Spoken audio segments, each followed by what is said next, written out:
Vedika Commerce classes. Today we are going to solve a numerical question of subscription. और subscription का एक question exam के अंदर आता ही आता है। एक लॉन्ग क्वेश्चन के अंदर तो सब्सक्रिप्शन का पार्ट इंक्लूड होता ही है, लेकिन अलग से भी 2 और 3 मार्क्स के अंदर एक सब्सक्रिप्शन का क्वेश्चन आपको एग्जाम में 100% मिलता है शॉर्ट क्वेश्चंस के अंदर। तो सब्सक्रिप्शन को हम कैसे सॉल्व करते हैं वो हम यहाँ पे देख लेते हैं। और सब्सक्रिप्शन को हमने अलग अलग मेथड से सॉल्व करके अपनी लास्ट क्लास में देखा था।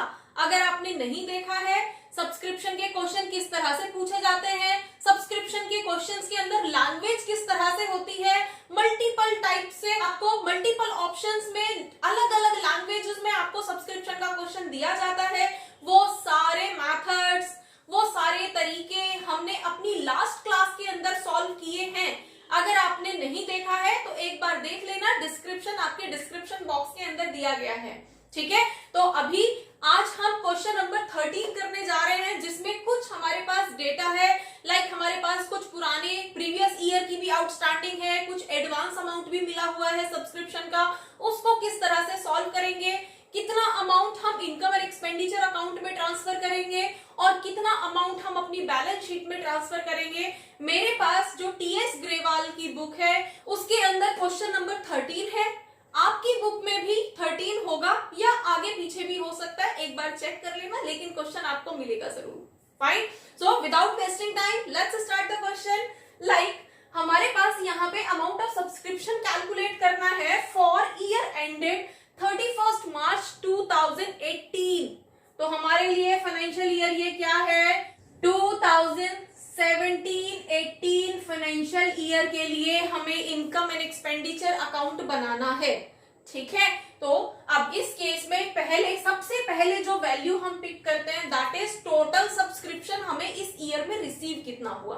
ठीक है, तो टोटल सब्सक्रिप्शन जो हमें रिसीव हुआ है, subscription received during the year that is 35,400 rupees हमें ड्यूरिंग द ईयर रिसीव हुए हैं, लेकिन साथ में कुछ कंडीशंस भी लगा दी हैं। 400 is for previous year, fine, 1200 for next year and 300 for next to next year. हम यहाँ पे 17-18 के लिए कैलकुलेट कर रहे हैं और हमें सब्सक्रिप्शन रिसीव कब तक का हो गया है, मीन्स ईयर एंडिंग मार्च 2020 तक का हमें यहाँ पे सब्सक्रिप्शन रिसीव हो गया है। मतलब अगले 2 सालों तक के लिए हमें एडवांस हो गया। तो जो अमाउंट जिस ईयर के लिए अलॉटेड है वो तो उसी ईयर में काउंट होगा ना। इस ईयर में, इस 2017-18 में तो इसका कोई रोल है नहीं, ना तो हमें ये 400 लेने हैं, ना हमें ये 1200 लेने हैं और ना ही इन 300 का यहाँ पे कोई रोल है। ये तीनों ही अमाउंट जो है वो तीनों अमाउंट या तो प्रीवियस ईयर का पार्ट रहे हैं या आने वाले सालों का पार्ट है। इस ईयर के लिए 2017-18 जिसके लिए हम सब्सक्रिप्शन अकाउंट प्रिपेयर कर रहे हैं उसके लिए ये अमाउंट नहीं है। तो इस टोटल अमाउंट में से, टोटल तो इतना ही मिला है ना, उन तीनों अमाउंट को हम यहां से हटा देंगे। क्लियर? तो अब हमारे पास यहाँ पे क्या हो जाएगा, अमाउंट फॉर प्रीवियस ईयर, जो प्रीवियस ईयर का था उसको हम माइनस कर देंगे।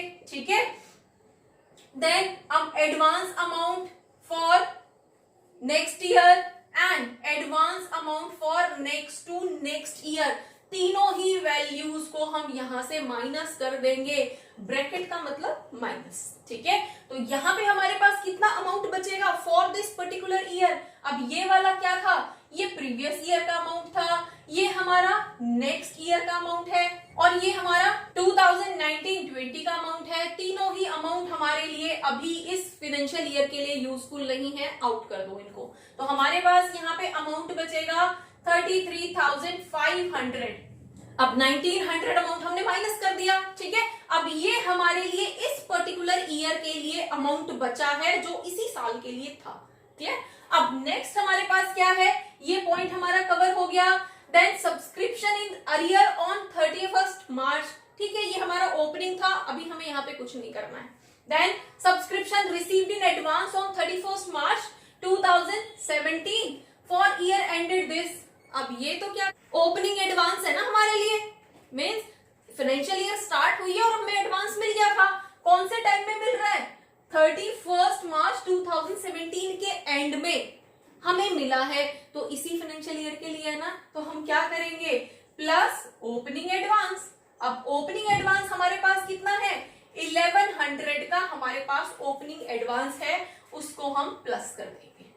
ठीक है, अब नेक्स्ट पॉइंट आता है हमारे पास, सब्सक्रिप्शन आउटस्टैंडिंग फॉर 31 मार्च 2018, मतलब क्लोजिंग सब्सक्रिप्शन, मतलब क्लोजिंग आउटस्टैंडिंग। और क्लोजिंग आउटस्टैंडिंग इसी ईयर की है ना, मिली नहीं है, मिलनी थी, मिली नहीं है, तो इसी ईयर का पार्ट होगी ना, तो हम ऐड कर देंगे।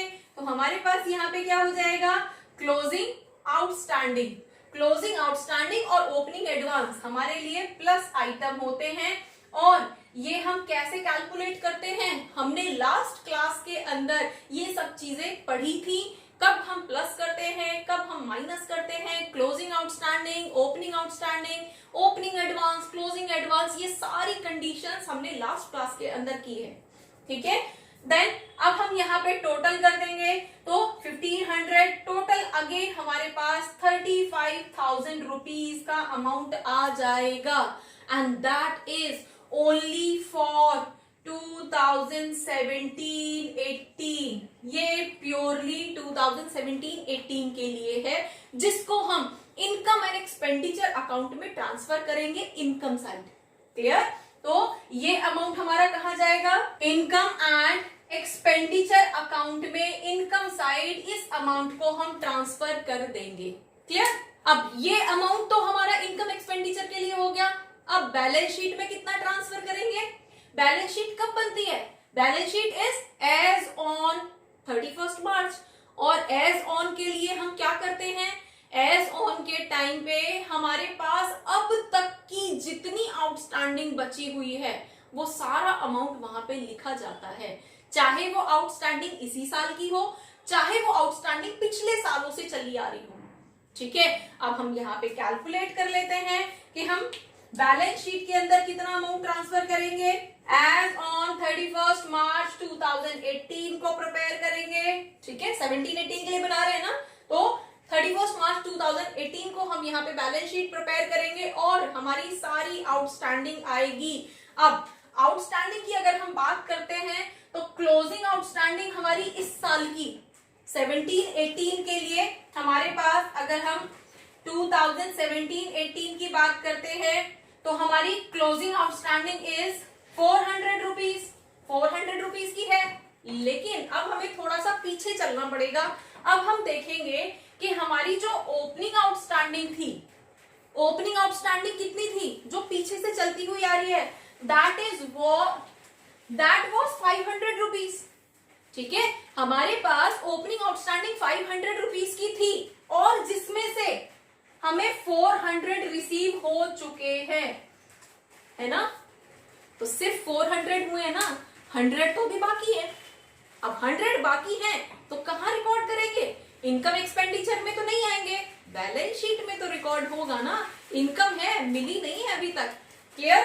तो हमारे पास यहाँ पे क्या आ जाएगा, फॉर 2016 एंड 17 हमारे पास जो क्लोजिंग आउटस्टैंडिंग है, और क्लोजिंग आउटस्टैंडिंग कितनी थी हमारे पास, पिछले साल की क्लोजिंग, इस साल की opening, 500 minus 400, so that would be 100 rupees. Clear? तो बैलेंस शीट के अंदर हम क्लोजिंग आउटस्टैंडिंग ऑफ सब्सक्रिप्शन में 500 रुपीज लिखेंगे। क्लियर हुआ? इस तरह से हम सब्सक्रिप्शन को सॉल्व करते हैं, सब्सक्रिप्शन अमाउंट को हम कैलकुलेट करते हैं।